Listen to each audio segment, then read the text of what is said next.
ফল মিষ্টি নিয়ে দল বেঁধে এই যাত্রা এক অদম্য মেধাবীর সাফল্যকে স্বীকৃতি দেয়ার। তোমার ভালো রেজাল্টের খবর শুই না সে পাঠাইছে, ঠিক আছে। সোমবারও যে বাড়ি জুড়ে ছিল ভয়, শঙ্কা আর উৎকণ্ঠার জমাট কালো মেঘ, আজ সেখানে উৎসবের সূর্যের প্রখর তেজ। ভয় কেটে গেছে সামিয়ার, এখন শুধু দ্বিধাহীন এগিয়ে চলার পালা।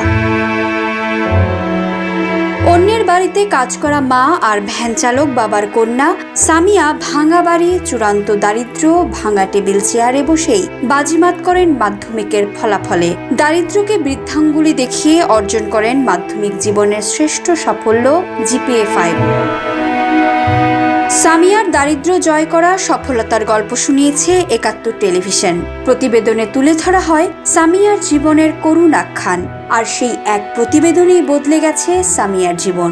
সামিয়ার পড়াশোনার সম্পূর্ণ দায়িত্ব নিজ কাঁধে তুলে নিয়েছেন জাতীয় সংসদের চিফ হুইপ নুরি আলম চৌধুরী। শুধু পড়াশোনার দায়িত্ব নিয়েই কর্তব্য শেষ করেননি চিফ হুইপ। সামিয়ার সাফল্যকে উৎসব আমেজ দিতে শিবচর উপজেলা পরিষদের নবনির্বাচিত নারী ভাইস চেয়ারম্যান আয়েশা সিদ্দিকাকে দিয়ে অদম্য এই মেধাবীর বাড়িতে মিষ্টি পাঠিয়েছেন। খোঁজ নেন সামিয়ার পরিবারের আর্থিক অবস্থা ও কলেজ ভর্তির বিষয়েও। বিদ্যালয়ের স্টুডেন্ট, ওর এই নিউজটা ৭১ টেলিভিশনে প্রকাশিত হয়। এই নিউজ আমাদের মাননীয় চিফ হুইপ মহোদয় জনাব নুরি আলম চৌধুরী এমপি, তিনি নিউজটা দেখার পরে বলেছেন যে ও যদি ভালো জায়গায় ভর্তি হতে চায় বা ওর লেখাপড়া চালিয়ে যাওয়ার জন্য সে সবসময় তার পাশে থাকবেন বলে আশ্বাস দিয়েছেন।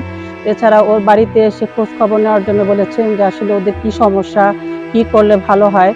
এর জন্য আমি আজকে এসেছি, ওর বাবা মার সাথে কথা বলেছি, ওর সাথে কথা বলেছি। কলেজে ভর্তি ও উচ্চশিক্ষার নিশ্চয়তা পেয়ে উচ্ছ্বাসে ভাসছে সামিয়া এবং তার পরিবার। জিপিএ 5 পেয়েছি দেখে শিবচর থানা মাননীয় চিফ হুইপ মোহাম্মদ লিটন চৌধুরী সে আমার রেজাল্ট শুনে অনেক খুশি এবং সে ভাইস চেয়ারম্যানকে আমাদের বাসায় পাঠিয়েছে। আমি অনেক খুশি, আমার মাও অনেক খুশি হয়েছে যে তারা আমাদের নিজের বাসায় এসেছে। এলাকাবাসীও চিফ হুইপের আশ্বাসে প্রাণ পেয়েছে। সামিয়ার সংকটহীন পথ চলার আশ্বাস খুশিতে ভেসেছেন তার শিক্ষকরাও। যাদের লেখনের মাধ্যমে এই অদম্য মেধাবীরা ঝরে পড়ে যেত, কিন্তু তাদের যে লেখনের মাধ্যমে যে সাংবাদিকদের প্রচেষ্টা বেরিয়ে আসছে, তাদের কিন্তু সার্বক্ষণিক খোঁজখবর নিচ্ছেন এবং সকল এই মেধাবী শিক্ষার্থীদের লেখাপড়া উচ্চশিক্ষার ক্ষেত্রে লেখাপড়া যাতে চালিয়ে যেতে পারে, তাদের সকল দায়িত্ব কিন্তু মাননীয় চিফ হুইপ নিয়েছেন। উল্লেখ্য, সামিয়া আক্তার ২০২৪ সালের এসএসসিতে মানবিক বিভাগ থেকে জিপিএ 5 পেয়েছেন। সামিয়া মাদারীপুর জেলার শিবচরের পাঁচচর বালিকা উচ্চ বিদ্যালয়ের ছাত্রী।